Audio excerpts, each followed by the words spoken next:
Welcome back, everyone, and thank you so much for joining us. We really enjoyed the conference so far this morning, and it is our pleasure to be here today to moderate this session about clinical trials results. My name is Jillian Gresham, and I am at Cedars-Sinai Medical Center in Los Angeles, California, and I'll hand it over to Jose.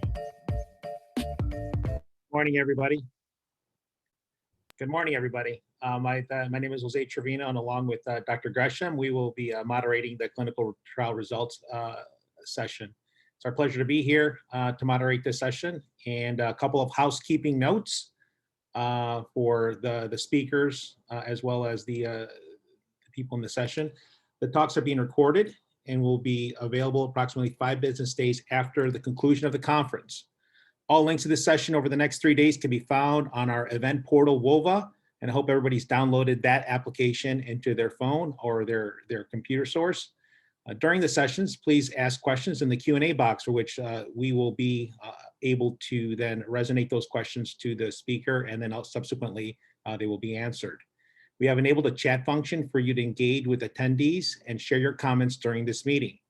If you need technical help, you can use a chat function in Zoom to direct your questions or problems to admin/Cachexia. One of the staff will respond with the solution by direct message to you. Now we'll hear from 3 presenters. Each presentation will be followed by a 10-minute of Q&A. Our first speaker in the session is Dr. Maria Fallon from the University of Edinburgh, UK, talking about phenotyping of patients in clinical trials of cancer cachexia. Dr. Fallon, please.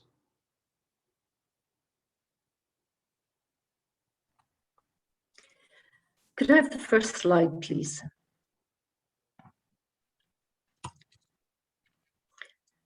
And go directly now onwards to the 3rd slide. So let's start with definitions. And this is, of course, a thorny issue.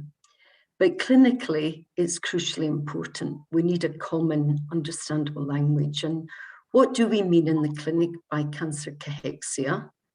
Clearly, that's fundamental before actually agreeing on clinical studies.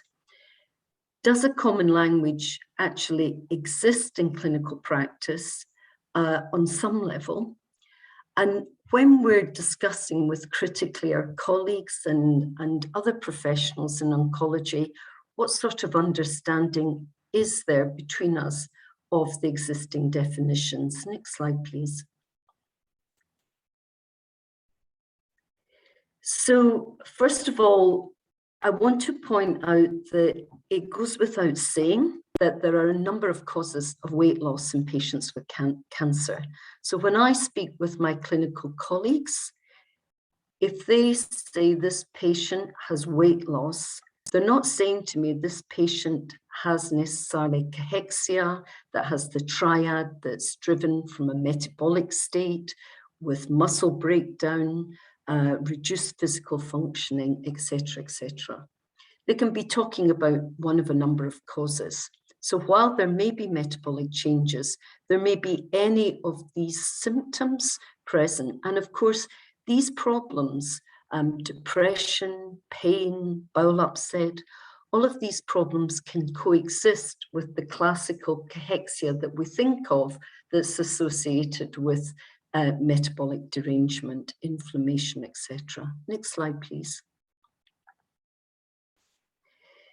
There are 4 different risk groups, really, and these I think are now well agreed. And the first very high risk group is patients with pancreatic, liver, or lung cancer, where up to 90% risk of developing cachexia. And then we have colon, gastric, head and neck, less, but still high risk, up to 70%. Below that, we have, for example, endometrial, kidney, and the lowest risk or lower risk is breast, myeloma, prostate, or thyroid cancers. Now, it doesn't mean to say that the patients in low risk can't suffer from weight loss, because of course there's a number of problems that can cause weight loss. Next slide, please. So when we're designing clinical trials, the first thing to say is, do we have in our mind that there are different causes of cachexia in patients with cancer? And within the classical metabolic syndrome, not all drivers will be equal in every patient. And are we also considering the dynamic processes that impact on cachexia over time, particularly during cancer treatment? And it's not at all uncommon now for us to see patients who have significant systemic inflammation, who then go on to respond well to oncological treatment, and in fact have a significant reduction in systemic inflammation. So we are living in a world where what we start off at baseline with, particularly for those patients who are undergoing treatment, is in fact an evolving and dynamic process. Next slide, please. Cachexia, as I've alluded to, it's not a simple definition. There's a complex biological basis. There's a continuum within that. And there have been excellent attempts by ESMO, ESPN, we've been hearing about that, ESCO and ASCO. Next slide, please. At actually coming up with definitions. This was the 2011 Lancet Oncology definition. And the themes of ongoing muscle loss with or without fat loss, abnormal metabolism. Next slide, please. These are themes that actually are carried through each of the definitions. ASCO is a bit more updated, elaborates somewhat on the symptoms. ESMO, similarly, it's an elaboration. There are similar threads, but they're all different. Next slide, please. And ESPN, as you know, again, has a very practically driven definition that has threads with the previous ones, is very orientated towards, obviously, identification and management as appropriate. But all of these definitions are somewhat different. Next slide, please. And again, this is an elaboration of the malnutrition, undernutrition angle. Next slide, please. So when I first went back to Scotland to my first consultant post, I looked out my window in the oncology centre at the statue of Lord Kelvin. And he made, I think, a fundamental issue that, of course, you scientists will appreciate more than anyone.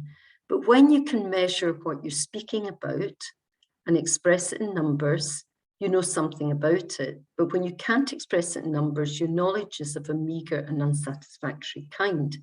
It may be the beginning of knowledge, but you have scarcely in your thoughts advanced to the state of science. And I think from the point of view of understanding cachexia, and in particular articulating that understanding in the clinical scenario, is very much a work in process. It's been a very, very dynamic process over many years. Next slide, please. So when we're looking at clinical studies, we have at the back of our mind the sort of three pillars of cachexia as we understand it. And these are metabolism, inflammation, function, and nutrition. But they won't be the same for every patient. And if I were to go to an outpatient clinic and say to my oncology colleagues, I'm looking for patients for a cachexia study, they wouldn't be thinking automatically, well, she's looking for patients with problems with metabolism, inflammation, function, and nutrition. Next slide, please. And this is very different from other symptomatology.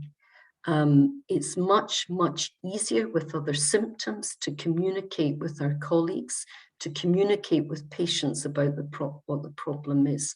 With cachexia, it's complex, and that actually has a number of sequelae, particularly when it comes to patient understanding and designing and conducting clinical studies. Next slide, please. So there is this saying that, you know, if it looks like a duck, it's a duck. I think it's a little bit more complex with cachexia. Next slide, please. because we know what we know what we think we don't know, but we don't know what we don't know. And there are these hidden elements that remain elusive that I think will help us move forwards with clinical management. Next slide, please. So just reviewing some of the key things that we'd be looking at when phenotyping patients for clinical study. Weight and BMI are clearly important. There's prognostic significance. You know, a low weight, a low BMI is not good. Next slide, please. However, when you actually put that in the mix with function and systemic inflammation, then actually function and inflammation really demote the importance of weight and BMI per se. And I think there's a number of very clinical, practical issues associated with that, in that you can lose significant muscle mass if you have cancer without necessarily reducing your weight. Next slide, please. And the relationship between muscle mass and function, again, from the point of view of phenotyping patients, is absolutely key. And this is an excellent paper by Michael Ramage and Richard Skipworth. And they looked at the relationship between muscle mass and function. And this really is the holy grail of clinical muscle understanding. And in some ways, it's not entirely surprising, but it does add another layer of complexity. And the bottom line here is that muscle function and muscle mass do not actually have a linear relationship. So patients can, in fact, retain function while losing mass and vice versa. And this again adds a layer of complexity to both the definition of cachexia, but also in assessing patients in phenotyping at start and at end of clinical studies. Next slide, please. And this is again a very interesting observation. And this is actually looking at a large cohort of patients who had operable colorectal cancer versus those that had stage 4 disease. And the interesting point here is that at baseline, accepting that many patients with cancer will start losing weight before the actual diagnosis, but at baseline, that point of actually treatment and management, actually there was the same spectrum of, if you like, muscle anatomy and appearance and CT in both groups. And this brings up a potential theory of the constitutional differences at baseline. So again, from the point of view of phenotyping patients, it's absolutely critical that we really understand in individual patients what's actually happening longitudinally over time. Next slide, please. And this, again, just reinforces the importance of function and systemic inflammation in patients with cachexia. Next slide, please. And this is just a diagrammatic representation and some nice plots here. And this is actually poster 69. You'll be able to speak with Ross Dolan one-to-one. But again, it's very interesting that actually substantial differences in stage of disease and survival between those undergoing curative treatment, obviously, and those who had advanced disease. And there were large differences in comorbidity, nutritional risk, systemic inflammation. But the observations about the spectrum of appearance of muscle in the two groups is very interesting. Next slide, please. So here we are, in that normally in the past, when we were thinking about clinical studies, we had this idea that there was this phenomenon of patients actually developing a cachectic process that wasn't yet clinically obvious. These patients, we would say, have low systemic inflammation, as shown by the GPS score. And then you have patients who are losing weight and have other hallmarks of cachexia. And then, of course, patients who are very poorly or very frail, have poor function, and have lost a substantial amount of weight. And we have never thought that these are the appropriate group for entry into clinical studies. And really what we want to concentrate on is very early on in the disease process, no matter what you call it, whether it's pre-cachexia or something else, or early cachexia. Next slide, please.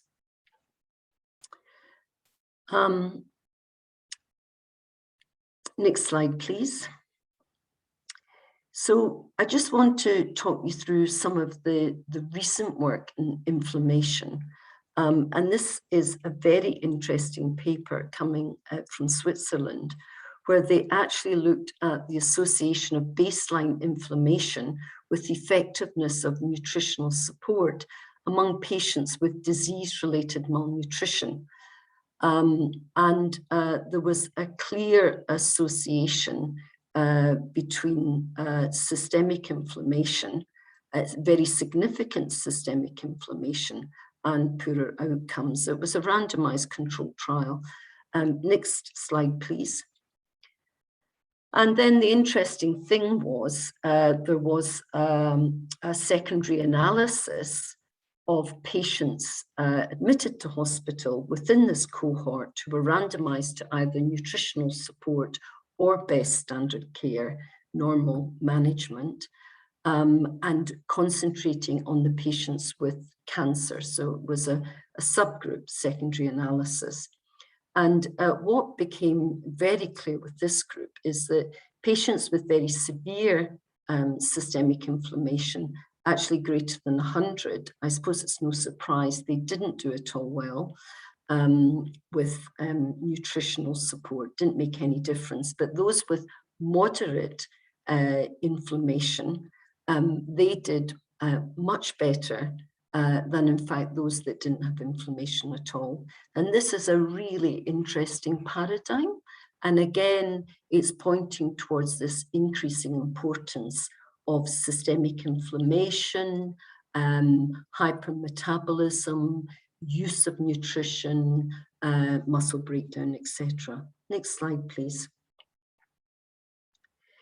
So this is very interesting because the slide I showed you initially about the risk of cachexia in the different tumor groups, again, the same paper in Nature, an excellent paper reference below, alludes to the fact that at certain sites of metastatic disease, in particular bony metastatic disease, is particularly associated with cachexia.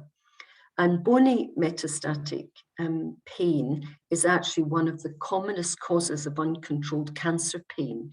And of course, in the microenvironment within the tumor, there's very significant inflammation. But also in bony metastatic disease, there's very significant inflammation elsewhere. Central nervous system, the glia, very, very important vicious cycle of ongoing very, very driven inflammation. And it is interesting that this type of pain is very difficult to control, but also it's associated with cachexia.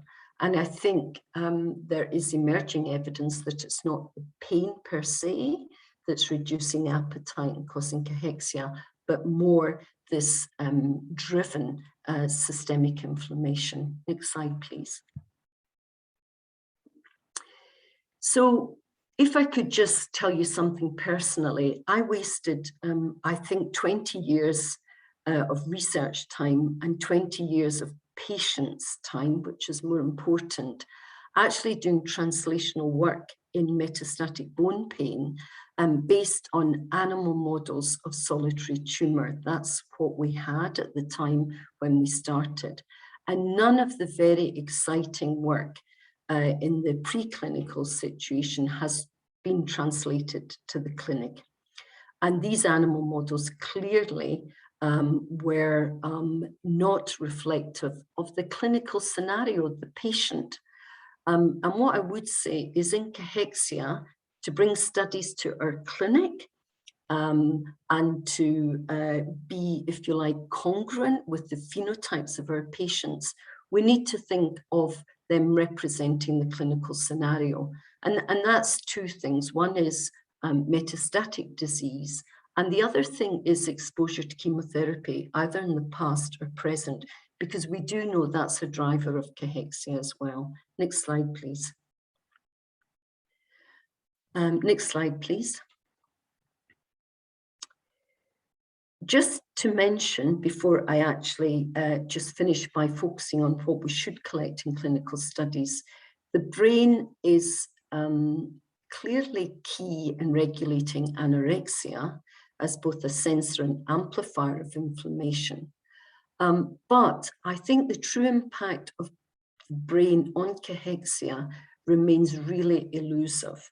And neuroinflammation, association with mood, all of these things are critical to actually understanding the patient in front of us in the clinic. Next slide, please. This is the paradigm that we ultimately want to go for, particularly in our clinical studies. Next slide, please. And this is what we want to look at as a very basic collection in clinical studies. We need to look at the patient's appetite, and we need to look at the trends over time. We need to look at the food intake and trends over time.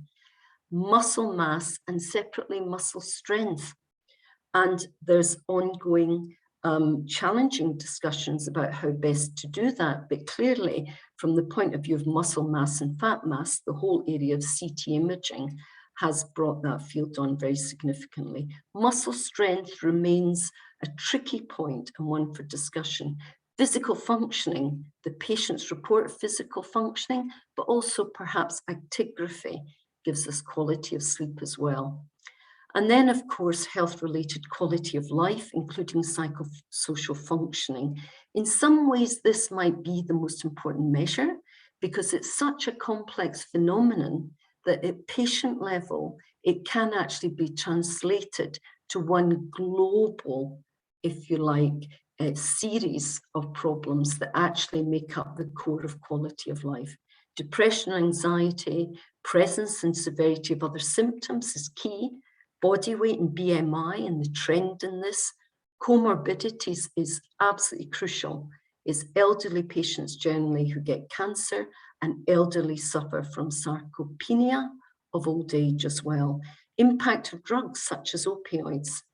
Details of the tumor metastasis, previous and current chemotherapy, full blood workup, including the obvious, for inflammation. And I think it's great that we're now at the point where we can easily and relatively cheaply measure specific cytokines.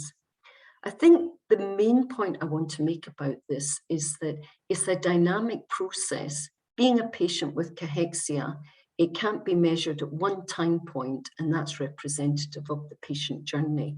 These things can change, the balance can change, and we need an idea of this over time. Next slide, please. So again, I don't want to bore you with cancer pain, but one of the things we did for clinical studies was that we agreed a core set of measures that are taken at baseline, important 10 points throughout the study, and form the endpoints. And these are called the impact statement, and it's updated every few years depending on what new evidence comes along. But it's allowed us to pool data and is much more efficient progression through a clinical trial agenda. So we're all, if you like, singing to the same hymn sheet. Depending on what your study is investigating, you might add on other measures particular to your study. You may do functional imaging of the brain, but we've agreed on a core data set. And I think this is so needed in cancer cachexia studies. And the list that I put up for phenotyping, I think would form the core for this. Next slide, please. And I would end by saying, and I know Rebecca, who's going to present our prospective characterization feasibility study, because I think I've alluded to that's where it all has to go. We need to understand the natural progression of cachexia over time from the point of diagnosis to end of life. We need to think more imaginatively about clinical trials and have adaptive designs that follow the situation. But I think this sums it up. It's more important to know what sort of person has a disease than to know what sort of disease a person has. And I think getting together and really agreeing on the clinical phenotype, we might not get it right. There'll be several iterations, but that is actually, I think, going to move the field on, and then, of course, translate back to the preclinical scenario as well. So thank you very much. Thank you so much, Dr. Fallon, for that very interesting presentation. We will now open it up for questions. I think we have a few minutes, and you can type them in the Q&A, and I will go ahead and ask. You can also type them in the chat.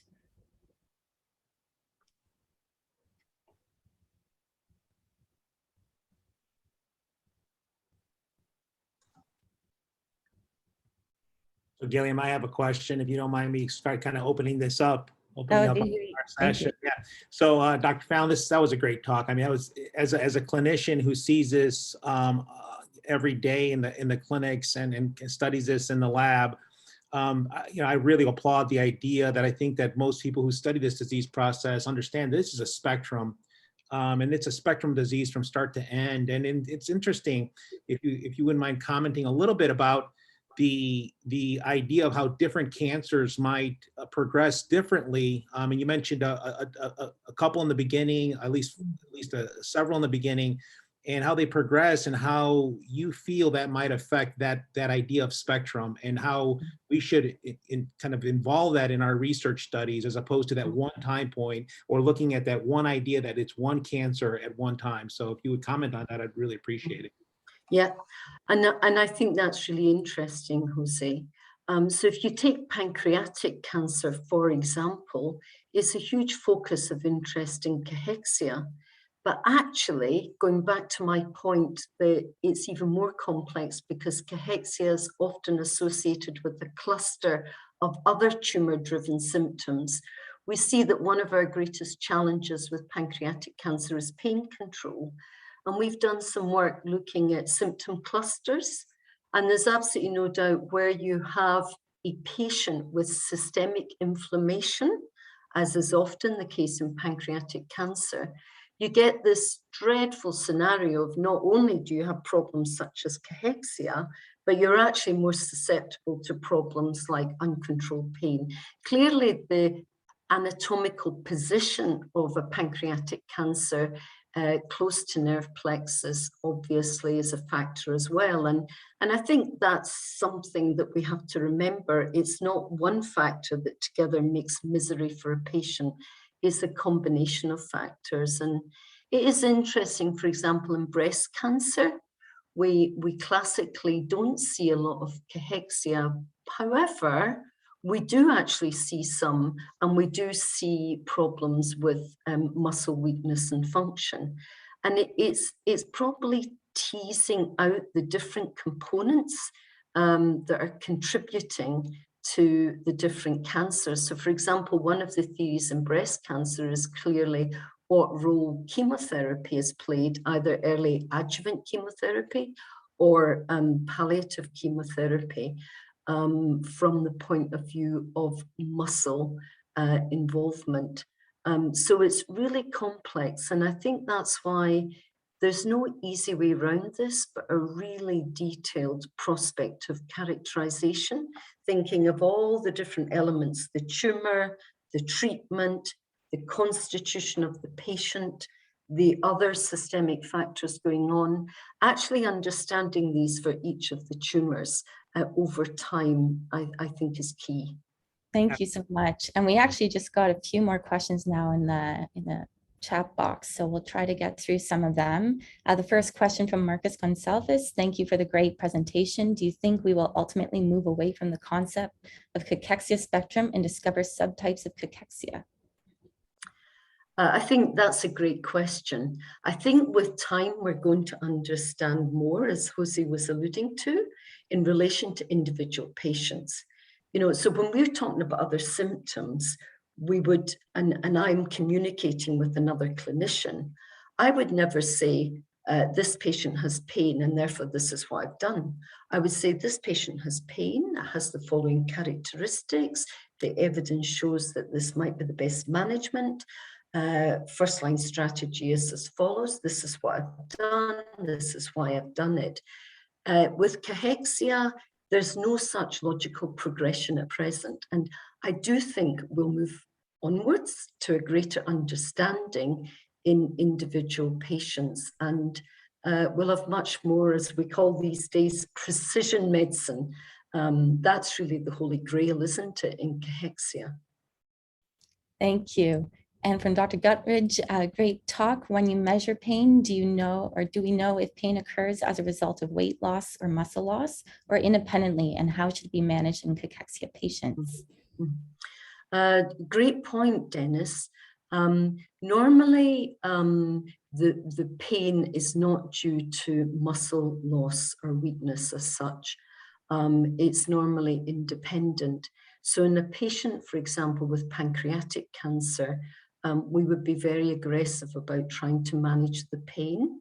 So we would try pharmacologically, but if that didn't work, we might use a celiac plexus block. But we'd be very, very proactive about pain management because it very much goes hand in hand with appetite and weight loss. The whole thing is really complex symptomatology. There's picking up on your point, Dennis, there is significant work in pain in patients who don't have cachexia that actually shows, if you like, it's the fourth layer of pain that is exclusive to cancer patients and is driven by systemic inflammation. So I was alluding to that bone pain. That's quite unique to cancer. You don't get that in dreadful bone pain due to other causes. So this systemic inflammation role and the overlap between cachexia and other symptoms is, again, you know, very interesting. Great, thank you. And unfortunately, we're out of time for the last two questions, but they are very interesting questions. So hopefully you'll be able to address these at a different time. And we will now move on to our next presenter. So I'm very excited to introduce Dr. Tora Solheim from St. Olaf's Hospital and Trondheim University, who will be discussing why do we need a complex intervention in cancer cachexia. So over to you.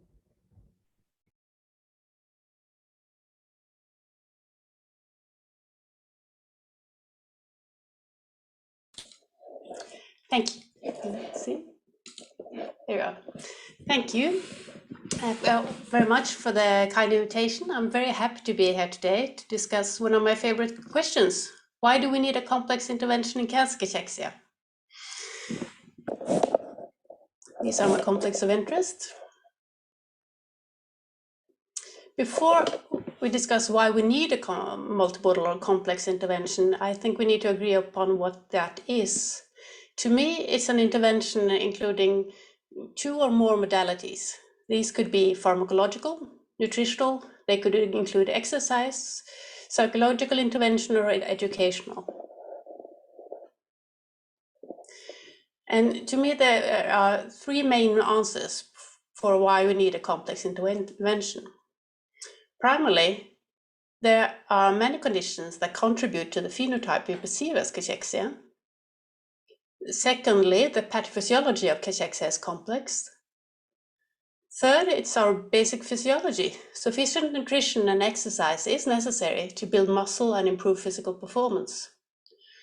I could also add a fourth reason, that we have a long history of these failed unimodal trials, and it's suggesting that we need a new treatment strategy. First, I will now answer the questions a bit more in depth. First of all, I said that many conditions contribute to weight loss and what we perceive as cachexia. The tumor host interactions cause inflammation, endocrine dysfunction, and altered metabolism.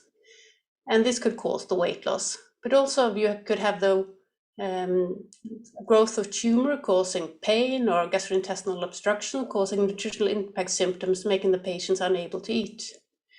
Patient could be less physically active, and that could be because they are fatigued, but they could also be because they spend all their time traveling back and forth to treatment, or perhaps because they think that exercise is bad for you when you feel ill. There are also all the side effects of treatment, such as nausea or dry mouth, that will make the patient unable to get enough nutrition. And of course, you have also the situation around the patients. If someone gets more or less help with the food, it will impact how much nutrition they get. If I'm allowed, sometimes one gets a bit nearsighted, and if I'm allowed to generalize a little bit, the oncologist where I come from may think that weight loss is cachexia, and if you can't treat the cancer, you can't treat the weight loss. The nutritionists, they think that all weight loss is due to insufficient nutrition. The physiotherapists will think that much would change if you just help the patient being more active. The supportive care physicist will focus on symptoms and avoiding additional burden of futile interventions. And obviously, we all need to talk to each other. And I think often we now do more now than earlier. It's very difficult to say why the patient is losing weight. We do not know the contribution of the different factors, and sometimes these change rapidly. It would have been so great to pinpoint at each time which factor that is most influential. If we take the example of lung cancer, here you have the patient with non-small cell lung cancer receiving radiotherapy against trachea. He will develop a radiation-induced esophagitis, and the pain will make it very difficult to eat. If you treat the pain and you give him enough nutrition, he will gain weight again. On the other side, you will have the stage 4 progressive non-small lung cancer. And sometimes these patients come to you, they're perplexed because they're still losing weight, even though they're eating more than they used to, because they try to stop their weight loss. And they still feel that the muscles in the thighs are melting away. In the middle, you will have the advanced cancers treated with chemotherapy. They will suffer the impact of the cachexia inflammation, but they will also have reduced food intake and reduced physical activity. And what will be most important for this patient's weight loss will change and vary between days and weeks and months. So, how to handle such a confusing picture? Well, the most logical thing is to treat each individual factor. At least the one, of course, only the ones we can manipulate.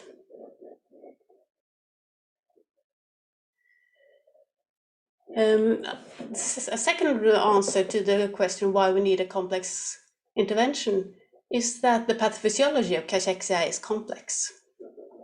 It will affect the brain with appetite loss and taste changes and fatigue. It will affect muscle and fat tissue. It will affect the gut, liver, and the energy metabolism.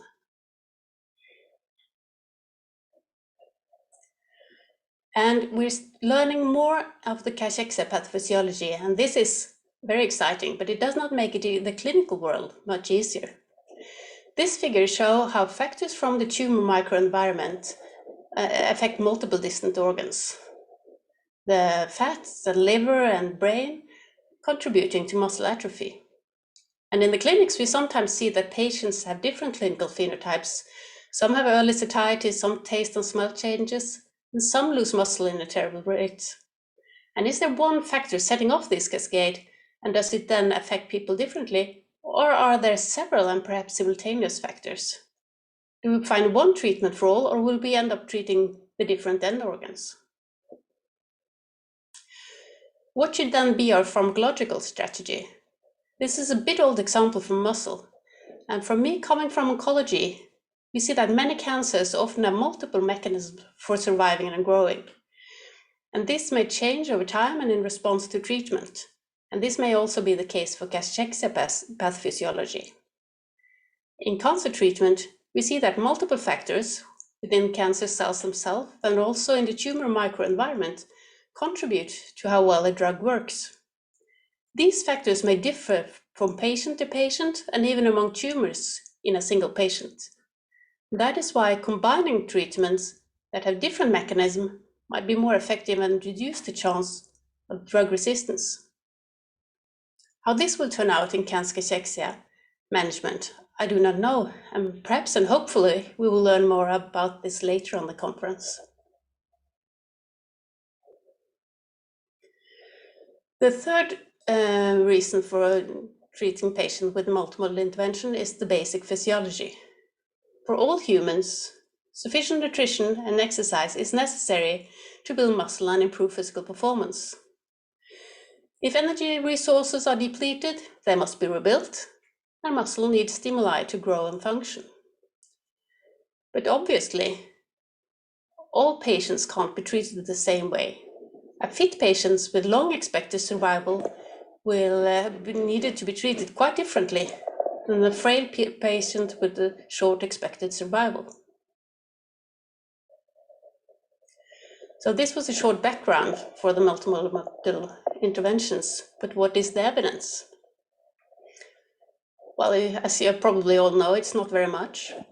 A recent systematic review that looked at multimodal intervention for cachexia from 2009 until 2018 found that there were 5 studies, including patients with cancer. And all the studies in the review demonstrated some improvement in rather relevant endpoints. But the studies were very heterogeneous, both considering inclusion criteria, interventions, endpoints, length of study, etc. And very few studies included exercise, nutrition, and pharmacological interventions.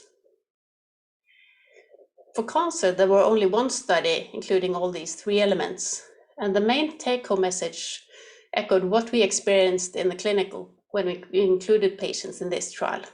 Patients are willing and they are able to participate in a multimodal intervention. Based on this phase 2 trial, we now have an ongoing phase 3 study, the MENAC trial, where we explore the effect of multimodal intervention. We treat the patients with nutritional advice and supplements, including omega-3 fatty acids. We treat them with a physical exercise program, including both resistance and endurance. And we give them anti-inflammatory treatment with an NSAID. Patients are then randomized to multimodal treatment and standard care and versus a standard care arm.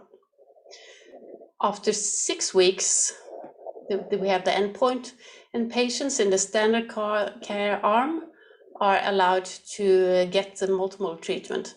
And we did that in order to improve recruitment rates and also to avoid that the patients in the standard care arm try to adopt the multimodal treatment. The aim of this study is to improve weight and also muscle mass assessed with CT scans and physical activity assessed with activity monitors. When we do not have RCTs to guide us, the observational studies could be very helpful. When I started to read about cachexia and multiple treatments many years ago, I very much enjoyed reading Feren's papers, but also Delfebvre's papers and studies from his cancer Cachexia clinics gave much sense for a clinician. In this cancer Cachexia clinic, he tried to manipulate all these factors that we are able to treat with help of a nutritionist and symptom treatment, physiotherapists, etc. This study included 151 consecutive patients with stage 4 cancer. And they saw that at second visit, they had much improved appetite, and 1/3 also had improved weight. Unfortunately, 59 of 351 did not turn up for a second visit. This report tells us, as we now very well know, that we need to treat early. But some patients report improved weight and appetite. And if this was because of a tumor regression, or if it was because of symptom treatment or nutritional intervention, we don't know. Several other retrospective observational studies have also described the effects of complex intervention for patients with cancer losing weight. But there's challenges with them all. There are, of course, no control group. It's not random who does not return for a second visit. And often they see the patients late in the disease trajectory, and there are also no clear description of the interventions. However, there are reported effects on weight, appetite, and quality of life. And to me, that gives really a room for optimism. I think another factor that is very important considering these Cachexia clinics is that the patients and carers report empowerment through person-centered care. They improve that these clinics improves communication, and they give improved management, both of symptoms and of nutrition. And then there's the question if this has reached the guidelines. We have already heard quite a bit about the guidelines previously today by Dr. Aaron's excellent talk. But considering the multiple intervention, the ESPEN guidelines advocates as a general recommendation that all patients should have nutrition intervention and exercise tailored to them. But they highlight that there is a challenge with evidence. The ESMO guidelines targeting the medical oncologists aims to be very practical, and in these guidelines, the multiple interventions run rather clearly throughout the entire guideline. But they, of course, also highlight the state of the evidence. The ASCO guidelines are a bit less pragmatic, and looking at RCTs only, they conclude that there's low evidence for the recommendation to refer to a registered dietitian, and no recommendations for any pharmacological intervention or exercise. They do, however, acknowledge that dietary interventions may provide important support to patients and their caregivers, both to meet the energy and protein needs, but also to protect against potentially harmful patient strategies. They also highlight that retrospective studies show the importance of treating nutritional impact symptoms. So to conclude, what should be our future ambitions? Well, we absolutely need, as Professor Fallon said, a precise definition, and we also need a perfect biomarker, helping us to decipher cachexia from other causes of declining nutritional status and physical performance. This will help us target the interventions. And we then need a pharmacological intervention to cure or treat cachexia, or perhaps its end organ consequences. But no matter if we get this pharmacological intervention and the definition and the biomarker, we still need a multimodal, multi-professional approach, because patients will still have cancer and they will suffer the consequences of the tumor and its treatment. And a multimodal approach will give us a fundamentally better possibility to counteract this and the distress of patients and caregivers. Thank you very much for your attention. Thank you so much, Dr. Zahn, for a great talk on this. I think this is an incredibly important topic that everybody should really kind of pay attention to, in the sense of a multidisciplinary team, multimodality team in the treatment of cachexia.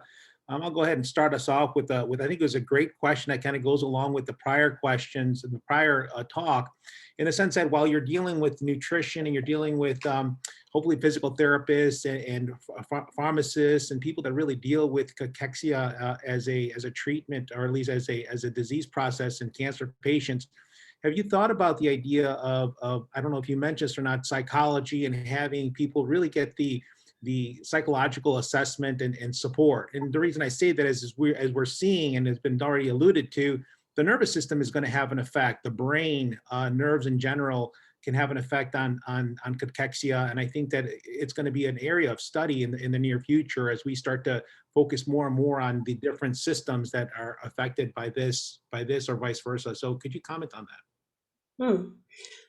I completely agree with you, and it's a very good question. And there's several layers perhaps in an answer, because you could have these symptoms clusters that Professor Fallon alluded to, where you have depression as a problem caused by the inflammation, or perhaps influenced by an inflammation, as the same way as you have the cachexia influenced by inflammation. So perhaps you treat it all with the good inflammation treatment. I think it's very important to highlight the communication in all these patients. They need a lot of information throughout their entire disease trajectory, because the consequences of the weight loss is very impact highly how their quality of life is. Was that an answer to your question? Yeah. I know that there's studies ongoing now where their focus is even more on the how to deal with the psychological distress of cachexia. Great. Yeah, no, that did. So I got a couple questions from the attendees. It says, thanks, Tora, for the excellent talk. Do you think pharmacological nutritional strategies should privilege systemic inflammation attenuation? If I understood the question correctly, I think that inflammation probably must be the target, or for a pharmacological intervention, yes. Okay. And then the next question is, excellent presentation. I agree that multimodal intervention is likely to be the best approach in the treatment of cancer cachexia. How do you analyze the impact of each component of a multimodal intervention to determine the most important components of the intervention? The approach is especially challenging when participants complete one aspect of the intervention and not others.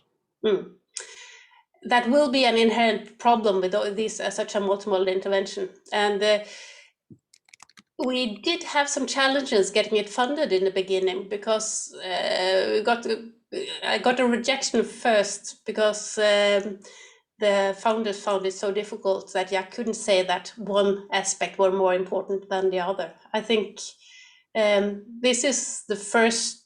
We need to see the full intervention, see the intervention as a whole, and don't look at subgroups, I think. Great. Another question. Thank you for this talk. Do you think feasible to tailor the multimodal intervention, also taking into account the exploitable anabolic window suggested years ago by Prado et al.? I think it's important that we include patients early on And that is why you might not need to have the weight loss as an opening for those patients to start a multimodal intervention, just knowing that they have a condition that is where they're highly likely to get cachexia should be enough to start the intervention, at least as the situation is today. Great.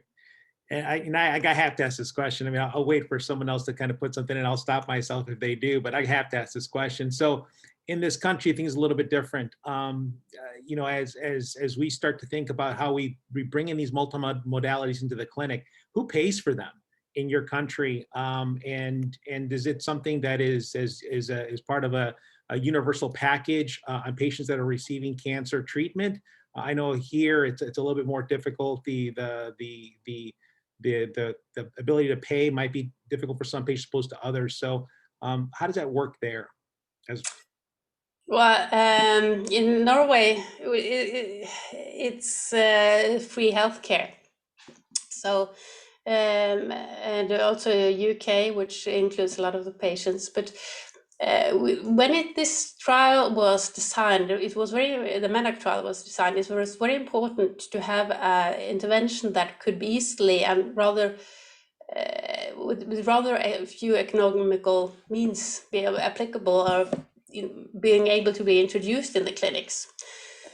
It remains to be shown that it is enough to have home exercise with supervision at occasions, or how intense supervisions needs to be, or both in nutrition and in exercise. But I think that much could be done with rather small means. So there's another couple questions. Is how would a regulatory authority evaluate the efficacy and the safety of a drug in a multimodal study? Thank you. Well, per definition, at least the regulatory here will only look at the effects of, or the adverse effects of the drug and pharmacological interventions. But it's kind of the same question as previously, that we cannot look at each individual factor in these trials. I think we need to look at this as a package. But and I think going along with what I've already asked, I think Dr. Laird mentions, if a multimodal intervention is positive, how do we take this into routine clinical practice? I can tell you that in my practice, I tell patients to walk as much as they can. It's really hard to routine and their practice when it comes to trying to develop a muscle mass or at least strength for these therapies that we provide them. So if it's positive, how do we take this into routine practice? I think you need a little more push than just tell them in the clinics. It helps for some, but for mostly perhaps you need a bit more supervision and showing them how these things are done. I would think that if this is, I would hope that the positive that the patients get from all this, and what we see as the patients live longer and are able to have a better physical activity, this will make it worthwhile for the sometimes I lose the words in English. The hospitals and the ones that pay for this to make it worthwhile. Right. I think the MANAC intervention will be quite possible easily to be used in clinical practice. That is what we heard from the ones that we collaborate with. I think that's absolutely correct. I think if you want to look at it from a kind of a clinical perspective, you get these patients fit for any intervention. They don't stay in the hospital that much longer. They actually do much better and receive less palliative kind of therapies that can cost the system a lot more. And so I think the interventions that are part of this talk and what you brought together have really put a kind of a hammer on how we should do things clinically and how that kind of relates to how we manage these patients with these cancers that affect their every part of their life, actually.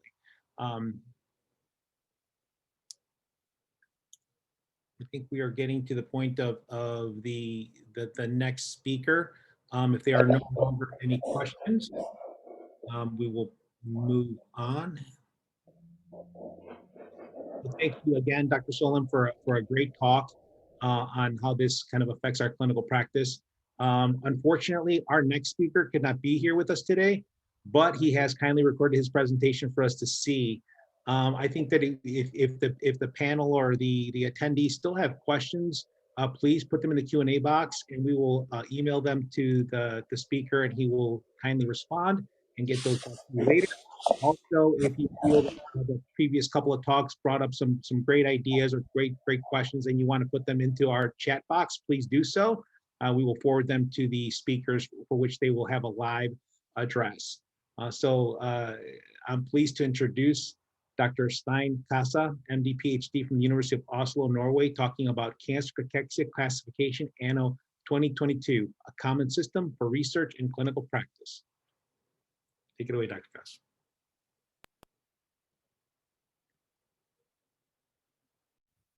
Good afternoon. My name is Stein Kassa.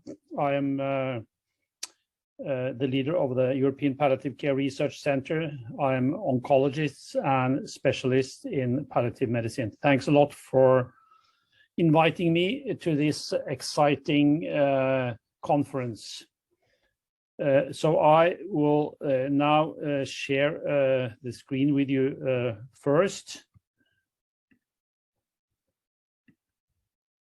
And here is my talk. It's about, I've been asked to talk about cancer cachexia classification anno 2022, a common system for research and clinical practice.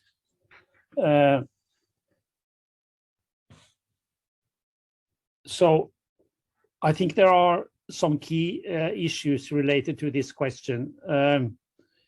And I think it's very actual to look at it, because if we look into the literature recently, we have some, at least to my understanding, some challenges with regard to understand which patient populations are included into which studies.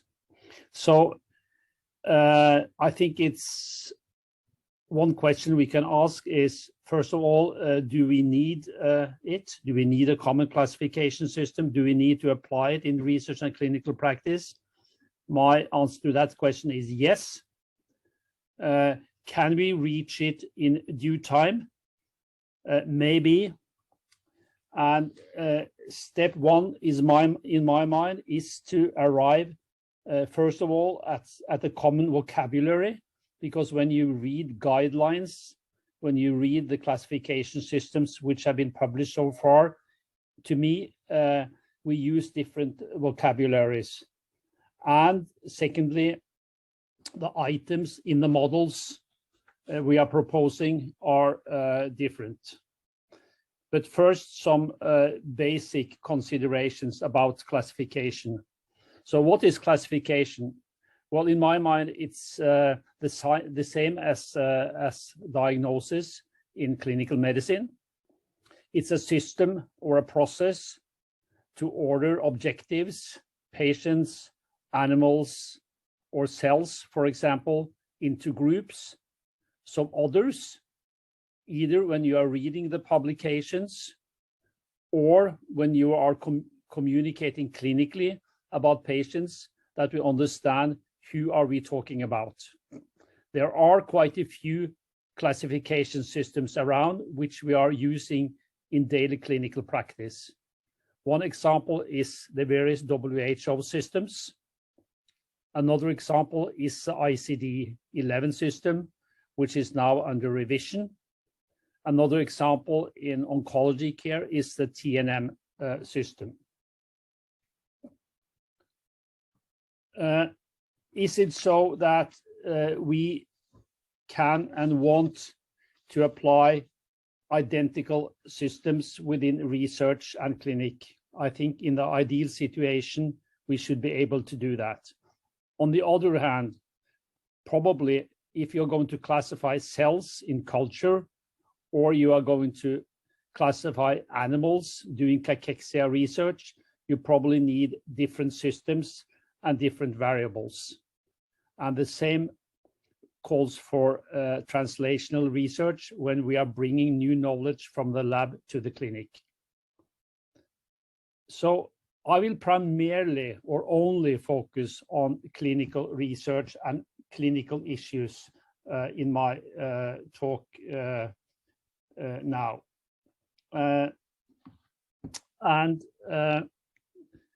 So I will try to answer the questions: who and how and why should we classify patients looking at cancer cachexia? So I've decided, since most of you are going to look at quite a few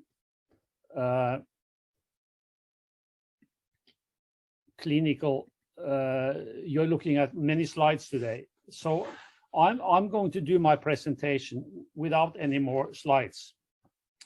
So I will elaborate around challenges and issues related to clinical cancer classification. So based upon clinical observations, we are trying to understand who are the patients. And now we have quite a lot of empirical data. We have meta-analysis, etc. So I try to understand why and what do the models tells us. And my conclusion with regard to the different publications and different models is that, number one, there are not that big differences between the different classification models which has been proposed the last decade. Number two is that there are similar models or classification systems for cancer cachexia published and proposed. And number three, clinicians, if you're not in research, if there are different models and different proposals, it is more difficult to implement it into clinical practice. I will elaborate a little bit more about these challenges at the end of my talk. So just to give not a systematic picture, but a very broad picture, what do the models tells us? I will go back to the model we published some years ago, headed by Ken Fearon, among others. That was the publication in Lancet Oncology, where we did the broad classifications into pre-cachexia, cachexia, and refractory cachexia. I believe that these three broad categories make sense. They make sense clinically, and they may also make sense research with regard to understand who are the patients we are going to include into clinical studies. In this model, we propose that weight loss, inflammation, and muscle should be some of the key variables in the system. Additionally, we also discussed what about asking the patients, what about patients' characteristics, so-called patient-reported outcome measures. Then later, the ESPEN guidelines were published. And again, not very different, not surprisingly, from what we published in the Lancet Oncology. What are the key variables in the ESPEN guidelines, at least the way I read them? One is malnutrition, so nutritional intake as one possible variable. Then I will quickly say that it is debated, how do you measure nutritional intake? So one thing is malnutrition an important variable in the classification system?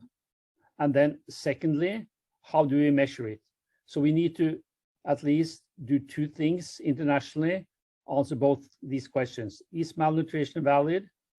And secondly, how do we measure it? Muscle mass seems to be an agreement upon, but again, how do we measure it in research and how do we measure it in clinical practice? We are arriving at some common understandings, for example, using the CT technology. Then in the ESPEN guidelines, physical activity is proposed as a classification criteria.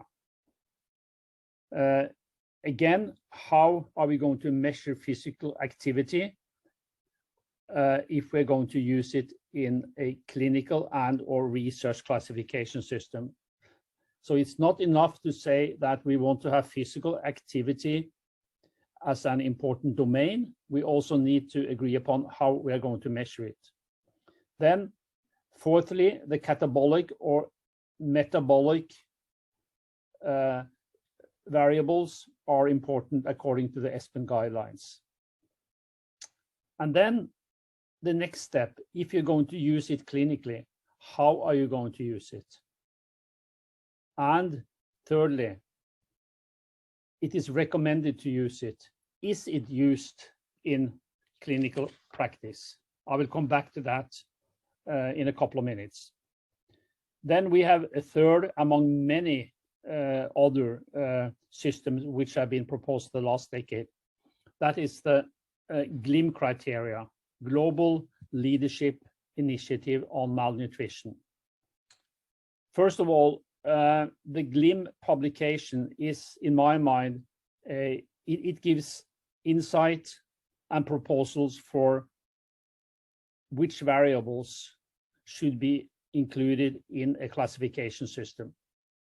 But they also give advice on a two-step model for using clinical practice. So it should start with screening, and then the second step is to make a more detailed diagnosis and grading. I think that makes sense because that fits with how we are working in clinical practice in general. So the two steps: first, have an overall picture of the patient population, and then dig deeper into diagnose the patients. However, if clinicians is going to take this into routine clinical practice, we need to have a common system on how we grade or diagnose the patients or classify the patients. So again, basically the GLIM criteria in that publication, they are arriving at the same main domains as in the previous publications I mentioned: weight loss, BMI, muscle, food intake, and inflammation. So I ask myself,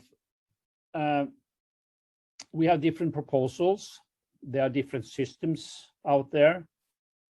I think from a clinical perspective, when you read the literature and when you get recommendations and when you go to conferences, you will hear about different systems. And if you're not a super expert in cancer cachexia, in nutrition, you will get a little bit confused.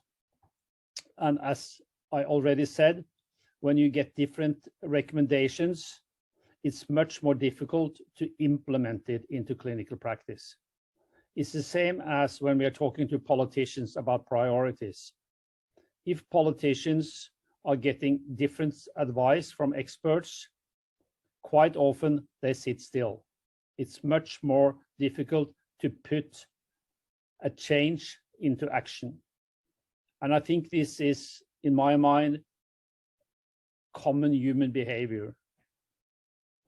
So I think for the experts who are here today, we should discuss why and how should we get closer to implement routinely cancer cachexia and nutritional classification into clinical practice in cancer care, and what should we do for the next couple of years in order to reach that goal. I think there is easy to argue that it is needed, because it is always needed to better to understand the patient in front of you. And if the patient has a nutritional problem and or the patient is coming cachectic, it is important to understand it and to take that into consideration when you're treating the patient. And as I already have elaborated on, and I'm going to repeat it again, when I read the literature, I don't see a very clear recommendation. There are in my mind, one red thread which we can follow, but we need to come up with some sort of common system. For example, in cancer care, if you are mentioning the 3 words T, N, and M, all oncologists knows what it means. So I think we should have the goal for us who are working in the area of cancer cachexia, that we should have come up with a simple system, not identical with, but maybe similar to the TNM. So all clinicians, all oncologists, all surgeons, everyone working clinically, experts in nutrition, nurses, etc., that we know what T, similar to what T, N, and M means. So my question is it possible to reach an international consensus? Is it possible? And how can we reach a international consensus? So what then brings up in my head is, are there any official bodies to take on this challenge? Maybe not. And that's something we probably need to discuss, and whether we can come up with some answers to that question. And I think we need to arrive at an identical classification system, both for research and for clinical use. To sum it up, we have some common criteria. Some of these are weight loss, inflammation, symptoms, muscle mass, physical activity, among others. Even for inflammation, which has been around for many years, we know that CRP is an important prognostic factor. And that has been shown for many years ago with regard to predict survival among breast cancer, lung cancer, pancreatic cancer, etc., etc. What type of cutoffs? It's, if we're going to use cutoffs, which we probably need when we are going to arrive at a classification system, is under debate. And we have seen recent publications also debating what should be the cutoff.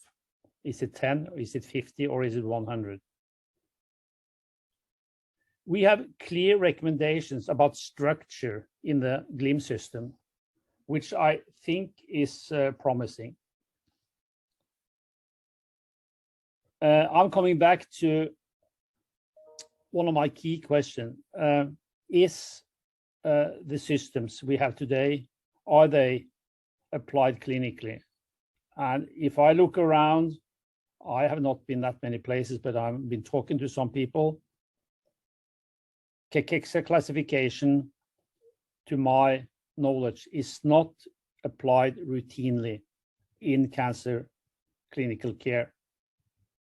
It's not even similar, it's not even close to how we are classifying the tumor.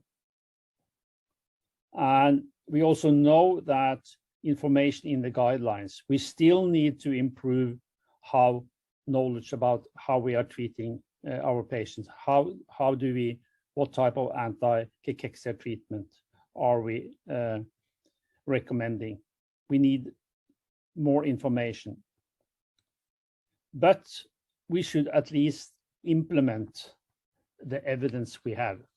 And we know, unfortunately, in patient-centered care that knowledge, guidelines, it is not implemented into clinical practice. So in conclusion, how do we proceed? And I hope that we can have a good discussion today and a good discussion for the next weeks, months, and years. So we need to sum up the evidence as of today. I think several have done it, but it needs to be interpreted. We need, in my mind, urgent, common international solutions. These will not be the solution. As for the TNM, for example, using that as an example, the TNM system anno 1990 is not identical with the TNM system anno 2020. So this is something which are going to be developed. But if we could come up with one type of system we're developing together, one common solution internationally, I think that would be very helpful, and it will be important for the patients, because when we can classify the patients better, we can also, in a better way, put patients into clinical studies, and we can also, in a more valid way, recommend interventions. So we should arrive at something similar as the TNM system. So it's not enough, in my mind, to arrive at variables or items to include in such a system, but we also need to have some sort of congruent language. So we also need to talk about language when we are communicating with our colleagues within cancer care. So who will take the initiative and a leading role and to coordinate these challenges for the next couple of years? So that's a question I'm throwing out to the audience. But I will also like to conclude that this system I'm calling for will not be better than the knowledge and the competence as we have of today. So that need to go hand in hand with research, basic research, to better understand cancer cachexia. And I think we are in a situation, and I hope that we can work together for the next 5 to 10 years and arrive at the optimal classification system. As of today, the optimal will not necessarily be the system. So thanks a lot, and good luck to all of us, and thanks for letting me telling you about some of my thoughts and ideas. Have a nice conference. Thanks a lot.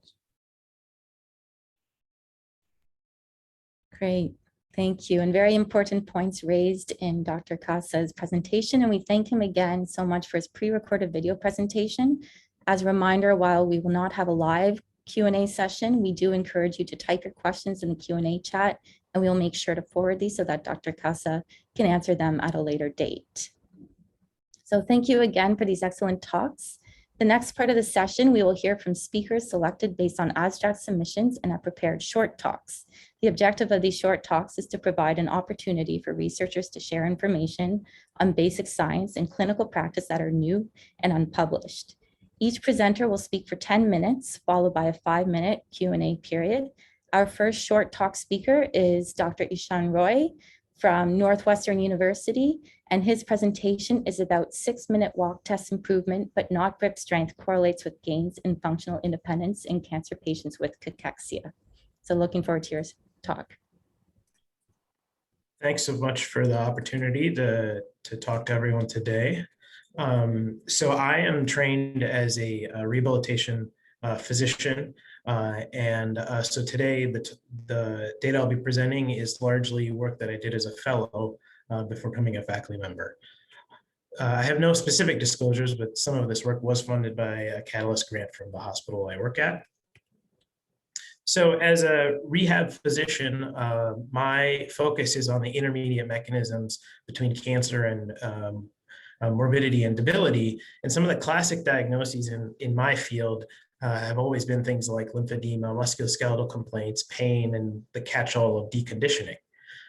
However, it's sort of been my mission to bring cachexia to the rehabilitation field that addresses cancer patients. Now, our focus then in rehabilitation science and the clinical world is the emphasis on the progressive functional decline that happens in cachexia patients. And function comes in many different flavors, including motor issues, cognitive issues, mood issues, and of course, independence. As a clinician, the interventions that I work with include medications, exercise, nutrition, the many therapy disciplines such as physical therapy, but also occupational, speech, and neuropsychology, in integrating those into multidisciplinary approaches for many complex diseases.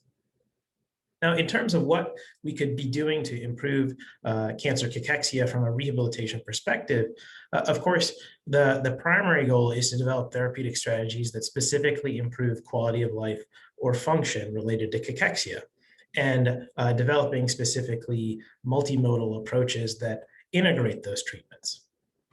However, before we can do that, I think we do have to examine whether we have sufficient patient-centered biomarkers and what or how good are the biomarkers that are currently being used in the cachexia population for measuring things like physical and cognitive function.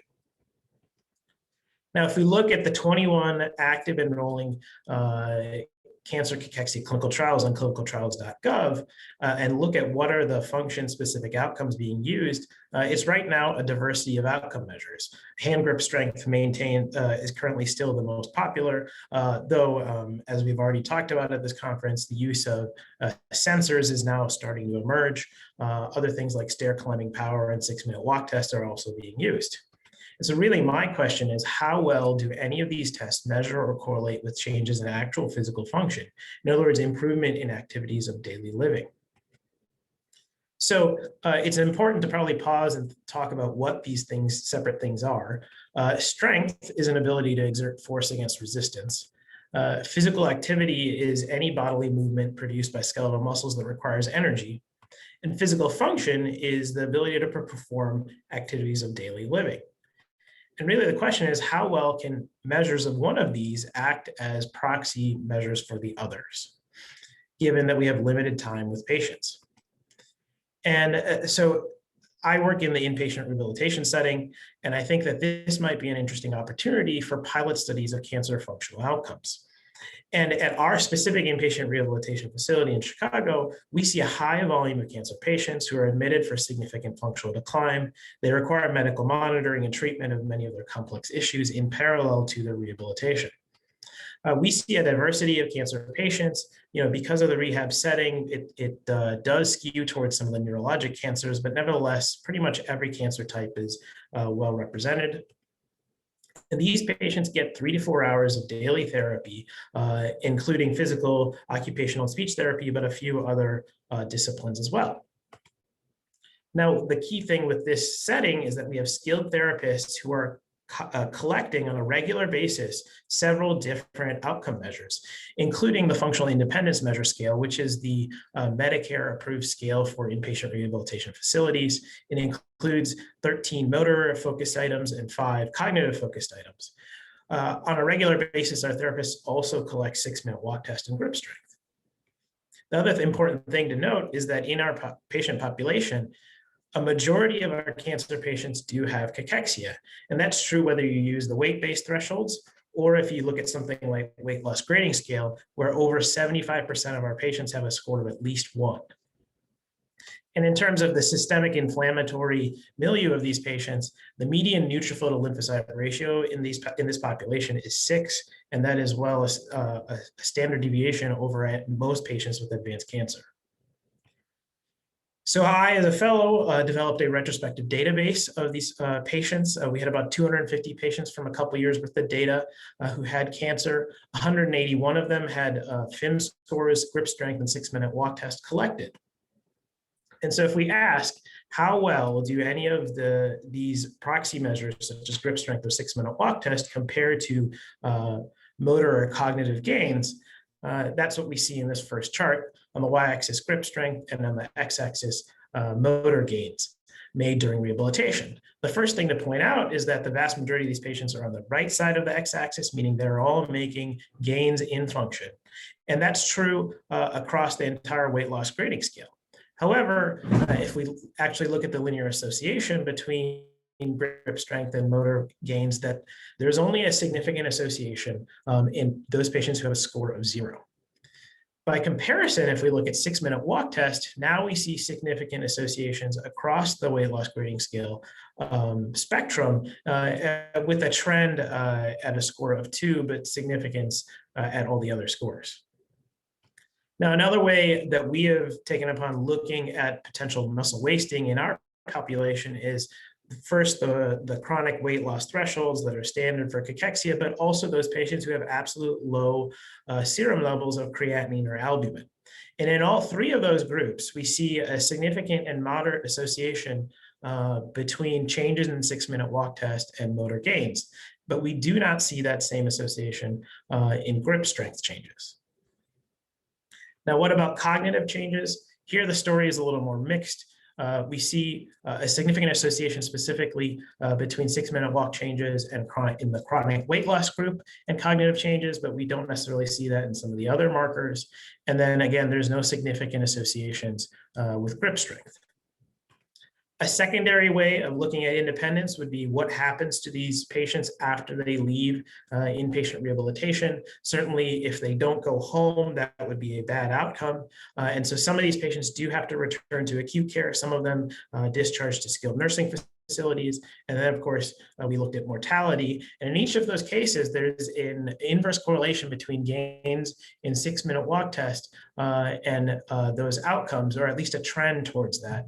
And there is no trend with grip strength changes. And so to summarize these brief results, what we see is that 6-minute walk test improvement correlates with improvements in motor function, independence, but hand grip strength does not. And this is specifically in our cancer cachexia population receiving inpatient rehabilitation. So I think future trials of cachexia could include 6-minute walk test as a potential proxy measure for functional improvements. But I would also, of course, include patient-reported outcome measures. And really, multiple measures are better than a single measure. And I think the most promising trials are including multiple measures. And then the last point is that although the inpatient cancer rehabilitation population is fairly selected, and there's a lot of different reasons why patients can and cannot go to inpatient rehabilitation who have cancer, it can still serve as a pilot population for asking some of these sort of outcome-related questions, given that these are the patients who have been most dramatically affected by their cancer. And so with that, I'm happy to take any questions.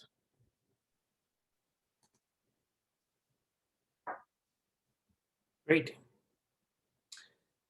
Here we go. So as a reminder for everybody, please enter questions in the Q&A box of this, and we can start asking questions. But as we do that, oh, actually, there's some just popped out. Do you think that 2 MWT would be sufficient? By itself, I don't think 6-minute walk test by itself is going to be sufficient. I think, as I was saying at the beginning, I think some of these measures of physical activity, they're not necessarily going to tell us a lot about patients' function. It's just that they happen to be correlating with improvements. And so I think patient-reported outcome measures are just as important, and I think we're starting to see that emerge in the oncology world in general.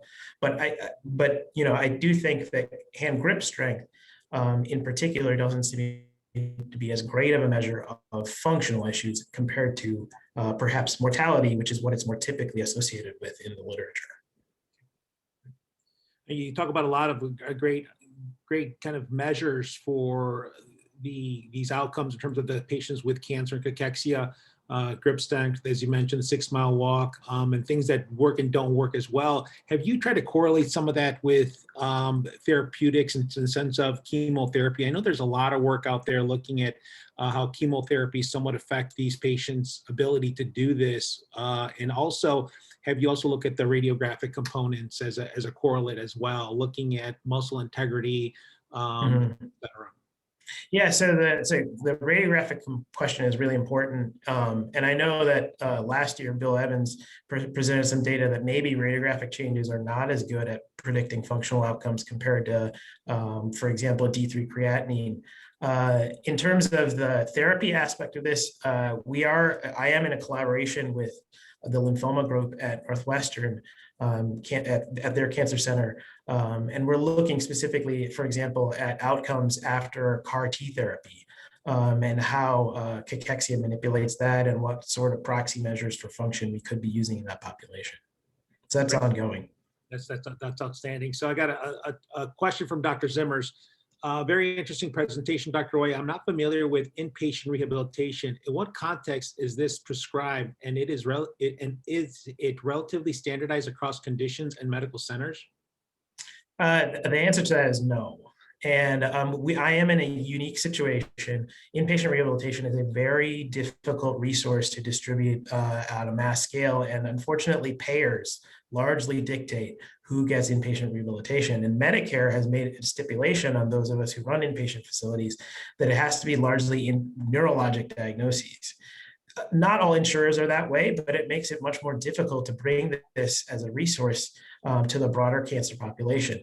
But having said that, our facility is one of those facilities that's trying to advocate for more of these complex interventions to be available to cancer patients who have devastating functional losses. And that's part of the reason that I do this clinical research in addition to sort of my basic science interests, because I feel like it needs greater advocacy at the payer level to be able to be available for more cancer patients. So Dr. Rowland asked the question, despite the growing evidence regarding the poor association of hand grip strength and function in patients with cancer, why do you think researchers continue to use HGS as an endpoint in their studies? It's a great question. And just yesterday, I attended a talk by a prominent sarcopenia researcher who's looking at exercise. And his answer to that question was really that it's easy. And I think that's where the sensor-based approach, I think, is the next step. But there's still a lot of work that needs to be done in validating that specifically in the cachexia population and the cancer population, and maybe even on a cancer type basis, and how that might be used in context-dependent scenarios. Great. So Dr. Laird mentions, do you think we should rebrand rehabilitation? I do wonder if it's the best term. If so, what should we call it? They're all putting you on the spot. But these are important questions that the rehab field has thought about quite a bit. Prehabilitation was a very common, popular term for a while. I think it's sort of falling out of favor. And I think, ultimately my goal is to improve patients' physical and cognitive function. And however we choose to brand that, I think is fine, as long as that, we're in kind of agreement on that, which I think we all are. And so the issue that I have, though, is that the term function is also includes a number of things that are not physical and cognitive function. And that means different things to different people. So I don't have a great answer for what we should rebrand it, but I'm totally open to that idea.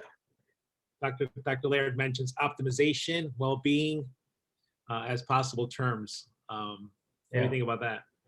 I like optimization. I think well-being gets pretty close to just health in general, which is, again, still our goal, but then harder to specifically get people to understand what we're talking about.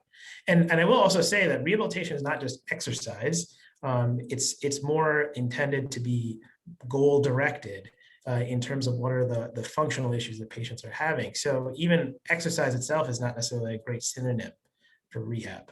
Yep. I think you brought up a great point. Do you guys do that in terms of goals? at your hospital. I know that we set markers for our patients on a lot of levels. And while your organization at Northwestern has a very organized structure and very commendable that you guys are doing this, but do you set goals, and are these goals, clinical goals, different for each patient? Or are they different, or you just kind of say, this is what you have to do and this is what we want you to do? How does that work?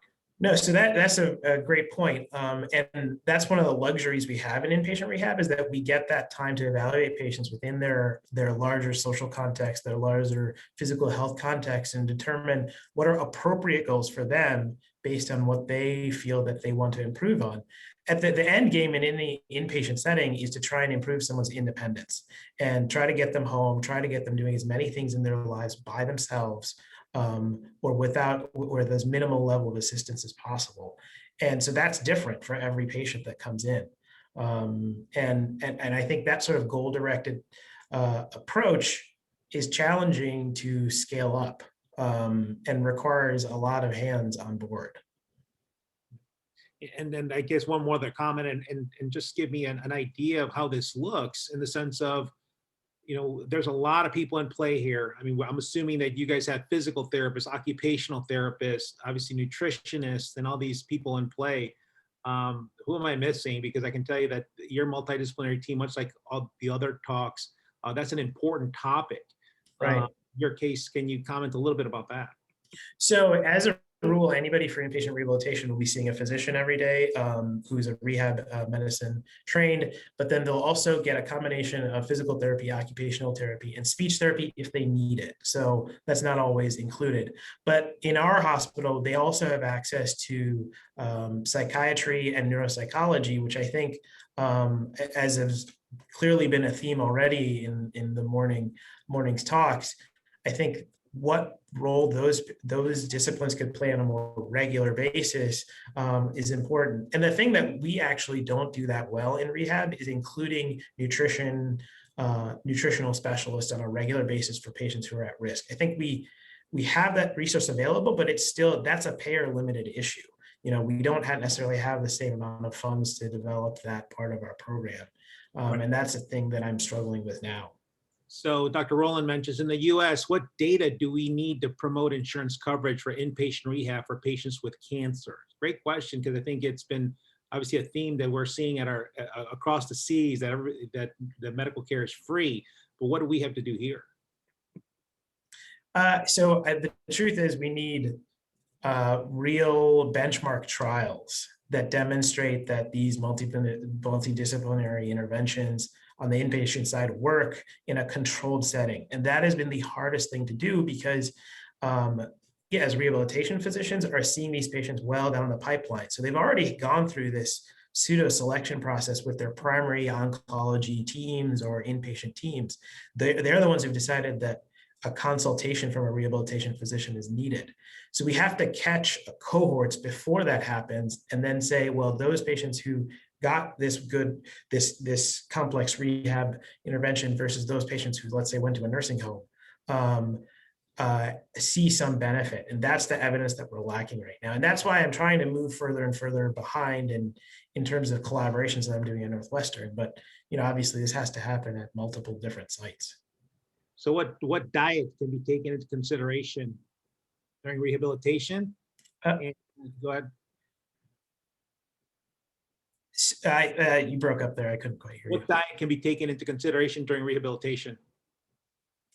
I don't know that we have a great answer. We've done some collaborations with Abbott in some of our other trauma-based rehab populations, but that's kind of broken down. So I don't think we have a great answer on how those things could happen. A decent percentage of our population does come with enteral and parenteral nutrition, but that's not happening in a controlled setting. So it's hard to know,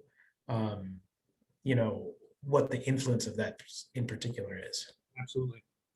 So there's one more question, which I think is from Dr. Rowland, and if you don't mind, Dr. Roy, kind of go ahead and addressing it on the chat box as we move on to our next talk to stay on time. So thank you everybody for chiming in and beating up Dr. Roy a little bit on this. Is great talk, by the way, a lot of great questions. We kept down a little bit longer to put us back on time, but again, thank you, Dr. Roy. I'd like to now introduce our next short talk, introduce Dr. Rebecca Patton, from the University of Edinburgh, UK. And the title of her short talk is A Perspective Characterization of Cancer Cachexia in Patients with Uncurable Cancer. Hello, everyone, and thank you so much for the opportunity to, I'm just going to get my slideshow up. Thank you so much for the opportunity to speak here, and it's been fantastic hearing all the talks so far.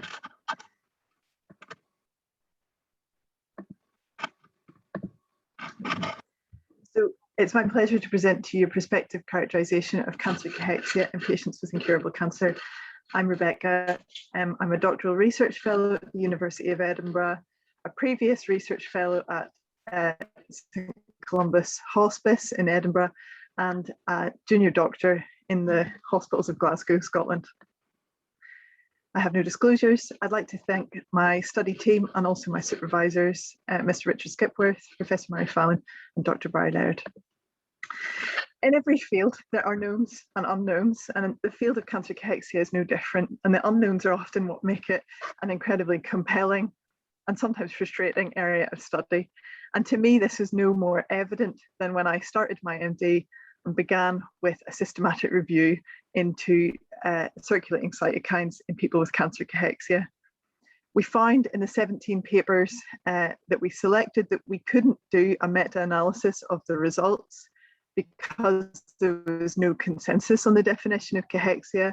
There was no consensus on sampling methods or assay used for cytokines. There was no longitudinal sampling and no standardized sampling times, which led me to the classic Hippocratic quote, which I noticed that Mari had in her presentation. It's more important to know what sort of a person has a disease than to know what sort of a disease a person has.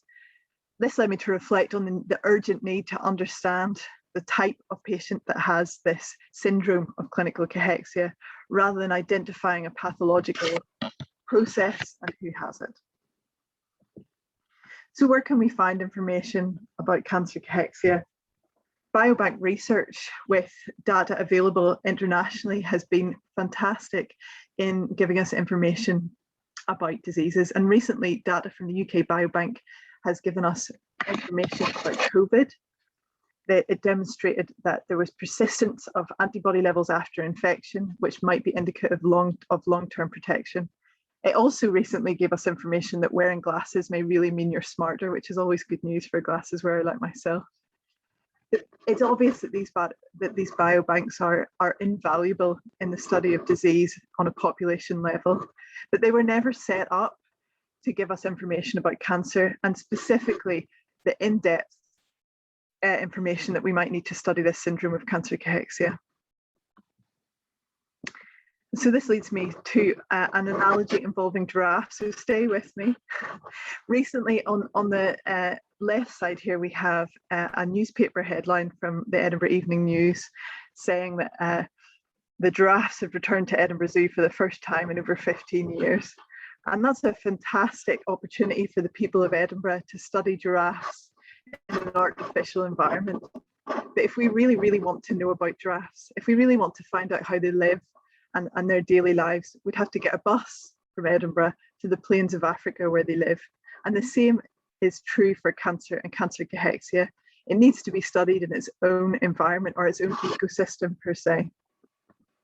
And this is where the fundamental basis for my study, the routine evaluation of people living with incurable cancer or revolution study, came from. The idea would be that the study would be a prospective biorepository tailored for cancer. There'd be a platform approach, which means that the study assessments could be modified to understand various tumor types, and it could be franchised, so to say. So there could be different modules for different cancers. The information from the study could be used for the understanding of the genesis, pathophysiology, and sequelae of multiple aspects of cancer. But the first study within the data collection would be cancer cachexia characterization. So there's a need within cancer cachexia to work backwards to understand the fundamental basics. And for me, these were these 4 areas, and we've heard them mentioned in the previous talks. So the systemic inflammatory response, physical function, symptoms and quality of life, and body composition. And these areas form a true holistic understanding of the cancer cachexia syndrome and how it might affect the lives of the people who have it.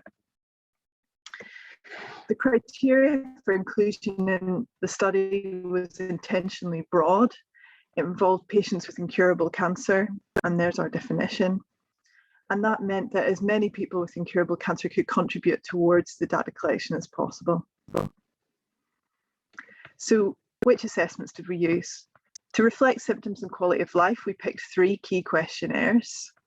And the questionnaires have questions about specific cancer-related symptoms, nutrition and nutritional related symptoms. To measure physical function, we have a clinician-based performance status assessment and objective physical function measurement using Fitbits. For body composition, we measured using bioimpedance, and of course we used CT assessment, and the CTs were from patients' routine oncology follow-up. We looked at systemic inflammation and had all patients have blood tests for simple markers of inflammation such as C-reactive protein and albumin, and we've sent off the samples for circulating cytokine analysis. And every patient within the study had all these assessments at baseline, 6 weeks and 12 weeks. There were some additional assessments built into the structure. So anyone who answered a question in the patient-generated subjective global assessment about having pain on swallowing answered the 810 dysphagia questionnaire with questions about swallowing. And any patient who answered quite a bit or very much to add a question about depression in the EORTC questionnaire then went on to answer the hospital anxiety and depression score questionnaire. Recently, we've added a few additional assessments. So there's an option for patients who were interested in studying cardiac muscle to have an echocardiogram at each point, baseline, 6 and 12 weeks. And also, we're including gut microbiome profiling using the fecal occult blood collection cards that we use in colorectal screening in the UK. So the Revolution study is in its pilot phase, and there are a few key outcomes that we'd wish to see from this pilot phase. One of those was a profile or an emerging profile of the systemic inflammatory response in people with incurable cancer, a detailed symptom phenotype of people with incurable cancer, a detailed characterization of body composition, nutritional assessment, and the eventual goal for the study, as discussed before, would be biospecimen retention and formation of a new research biobank or biorepository. Of course, as I said earlier, cancer cachexia characterization would be the current project, but there is a great future opportunity for this data and for future data collected within the study. We're collecting plasma samples, so there may be an opportunity there for identification of therapeutic targets and prognostic factors for cachexia. I saw that there were some questions in the chat earlier about potential prognostic factors. We're collecting Buffy-coats, so there is an option for genomic analysis. We have access to the patient's imaging, and it's interesting now to study how imaging might be used to direct treatment decisions in oncology based upon body composition rather than tumour stage. And of course, our clinical data that we collect, including medication history, comorbidity history, and history of the tumour, may also help to develop some meaningful trial endpoints in cachexia therapeutics. As I said, the study's in its pilot phase. It was set up in a hospice setting, St Columba's Hospice in Edinburgh, and we've been recruiting through COVID since July 2020.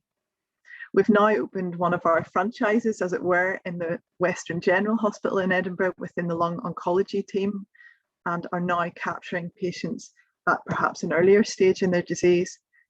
And our hopes for the future are that we can open in surgical oncology centres within Edinburgh and within the UK, and perhaps internationally.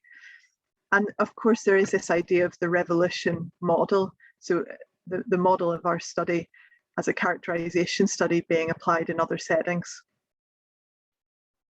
as you can see in the hospice setting, there is a high level of dropout, and mainly that is because we're working with an unstable population.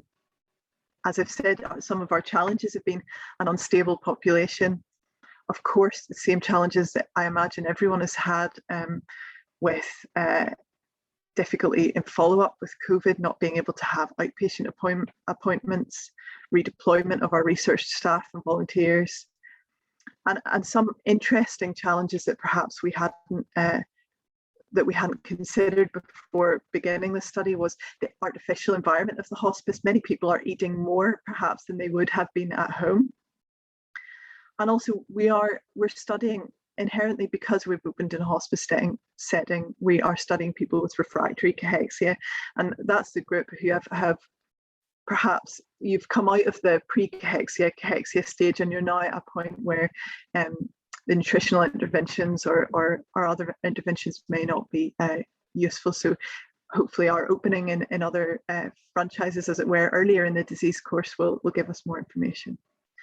Also, sometimes we're limited in our assessments by patient fatigue. There are quite a lot of assessments, but as you'll see on our next slide, one of our successes in this study and opening it in the hospice is that we can deliver it with a patient-centered approach. We've begun to work in a way where we approach the idea of a study appointment differently. It can be spread across different time points or different times within the week of the assessment. We can come back and see the patients at times convenient for them. So we've developed a patient-centered approach. And the fact that we've opened in a hospice setting and have now opened in an outpatient oncology setting means that this type of characterization study is feasible in a range of settings. And we know that people with incurable cancer are willing to participate in studies of this nature, and people within our study have attended follow-up appointments. People are willing to come back for follow-up appointments in this kind of study. So this is a sort of overall schematic of how I would expect, or how we'd like the Revolution study to continue.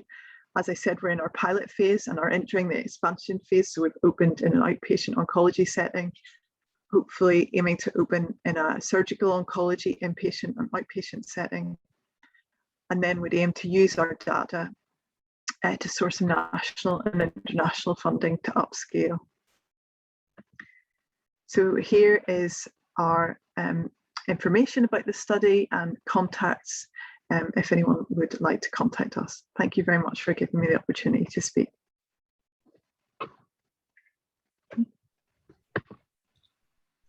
Thank you so much, Dr. Patton, for your talk. It's really interesting. We have some time for questions. There's one in the chat. Do you think that use of non-cancer-based cachexia, which are often incurable, could be useful for identifying biomarkers and understanding the fundamental basics of cachexia?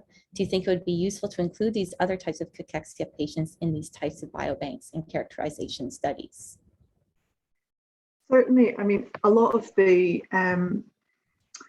I suppose a lot of the assumptions that we work on in cachexia are based on non-cancer illnesses. So the idea of sickness behavior and of cytokines in the central nervous system, a lot of that is based on other illnesses such as rheumatological illnesses. So certainly non-cancer based cachexia could be definitely an opportunity to study some biomarkers. I suppose the difference with cancer is the circulating cytokine networks, and I find that they're probably unique to cancer, but certainly an interesting suggestion. Yeah. Thank you. Are there other questions? Maybe while we wait, I had a quick question just about your experience with the use of Fitbits and Yes. what specific metrics you're interested in, and maybe whether it's acceptable in your patient population, and any other advice you have through this so far. Certainly. So we are using Fitbits from, you would perhaps call it the older generation of Fitbits. They're Flex 2, so they have no screen, and we've covered over the light on the front. So they essentially have no interaction with patients at all. All they have to do is wear it as a bracelet, which I think it sort of reduces effort, it reduces what they have to do, and essentially we've been collecting them off the patients, so it's very low effort for them. At the minute, we're just looking at step count. We've found that actually they're quite unreliable for anything else.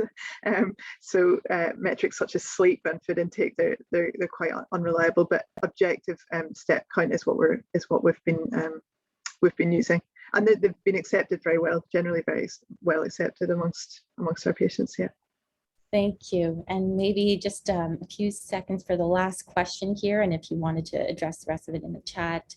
Aaron Talbert asks, I'm curious about the treatments that patients are undergoing during the 12-week window, and if they vary between your franchises. Do you plan to address this in your analysis? Yes. So we had, in the hospice arm of the study, we had actually quite a wide mix of treatments. So the majority were people who had finished their treatment, but there were some people on immunotherapy, which obviously will give us some interesting cytokine results and perhaps not reflective of the Cachexia syndrome, more reflective of treatment. And there will be, obviously in our new franchises, there will be people having radiotherapy, having chemotherapy. So I think it's important to make sure that we have all that information, we collect and categorize people into what treatments they have. Certainly it will be important in our analysis. Yeah. Great. Thank you again so much. And if there are any other questions, feel free to contact Dr. Patton or include them in the question and answer, and we will forward them for email answers. And this concludes session B. What was, I think, a very excellent and interesting session. So really enjoyed both the talks and the question periods. And we will now take a break and reconvene again at 1:30 p.m. Eastern Time. So thank you so much for joining us. And it was a pleasure to help moderate this session with Dr. Trevino. Thank you, everybody. Have a great afternoon.